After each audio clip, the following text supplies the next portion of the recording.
You know that feeling when you open your 401k statement and squint at the numbers, wondering if all your effort is actually moving the needle? It's quiet, almost invisible like the hum of a refrigerator, but it carries a weight you can't shake. You've been told to save. You've done the work. You've been disciplined. And yet, there's a nagging uncertainty, a whisper that maybe, just maybe, there's more going on than the numbers let on. My name is Anderson, and over the years, I've watched smart, diligent people fall into a trap they didn't even know existed. Not because they were reckless or lazy or careless, but because the rules they were following quietly favor the system, not them.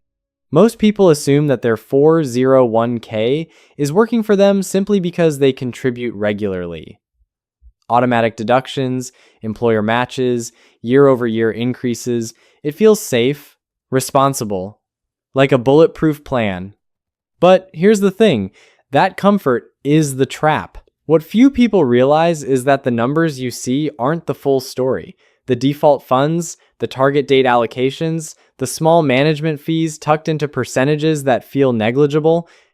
Over decades, these tiny factors quietly erode potential wealth.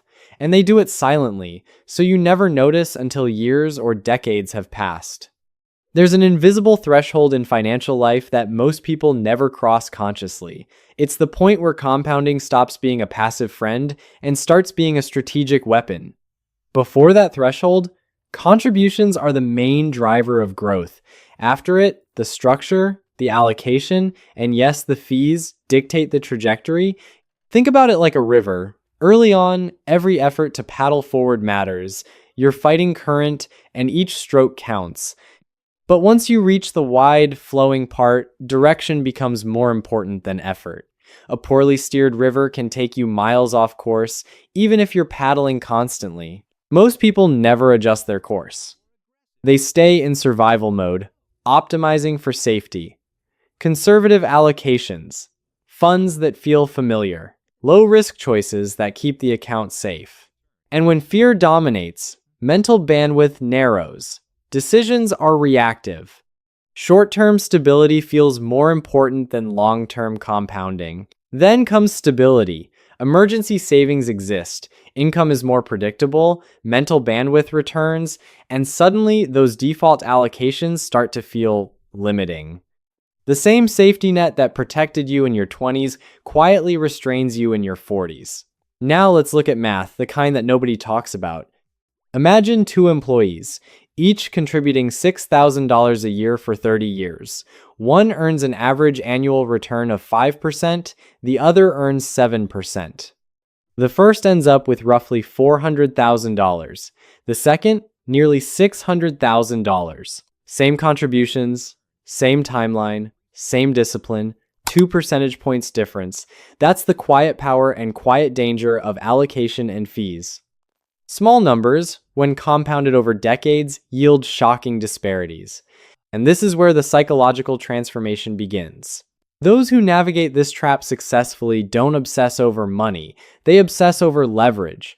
They recognize that compounding isn't just numbers, it's freedom, optionality, control. They move from survival mode, worried about missing payments, living paycheck to growth mode, where every dollar works in service of long-term strategy, not short-term reassurance. Opportunities start to look different. Emergencies become manageable. The same financial events, the same stock market swings, the same market downturns feel optional rather than mandatory. And with that shift comes an identity change. You start making decisions that reflect a long-term view, not about status or appearance, but trajectory. Big decisions, career moves, housing, investing, take precedence over small, inconsequential expenditures. A $5 latte stops feeling like a moral dilemma. A career-changing opportunity begins to outweigh the comfort of incremental raises. Career power also shifts. When you have walking away money, the cushion that allows leverage, you negotiate differently. You don't chase titles or salary alone, you chase optionality. And that confidence, once internalized, feeds back into financial behavior. It's subtle, almost imperceptible, but it matters. Your posture, your approach to negotiations, the way you structure your 401k contributions, all of it improves simply because you're no longer reactive. Here's a cautionary example I see too often. Someone gets a raise. They increase their 401k contribution, yes, but they also inflate their lifestyle, a new car, a bigger apartment. That incremental increase in contributions is entirely offset by lifestyle inflation, and the opportunity cost is silent but brutal. That money never compounds in a meaningful way. This is the hidden 401k trap in its quietest form. Good intentions masked as progress, while decades of potential growth quietly slip away. The answer isn't drastic change. It isn't chasing high-risk returns. It's awareness. Review your allocations. Question defaults. Understand fees. Adjust contributions in light of realistic long-term outcomes, not short-term comfort.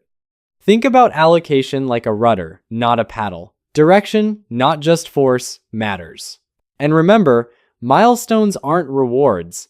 They're foundations. They're beams in a structure that will carry decades of compounding. If the foundation is misaligned, every extra dollar contributes less than it could have. Design matters more than reaction. Intentionality matters more than automation. One day, years from now, you'll look back not at a single paycheck, a single contribution, or a single investment. You'll look back at the systems you trusted and the decisions you made quietly in moments that seemed insignificant at the time. And your future self will thank you. My name is Anderson. Thank you so much for taking the time to think differently about your 401k with me today. I'll see you in the next video.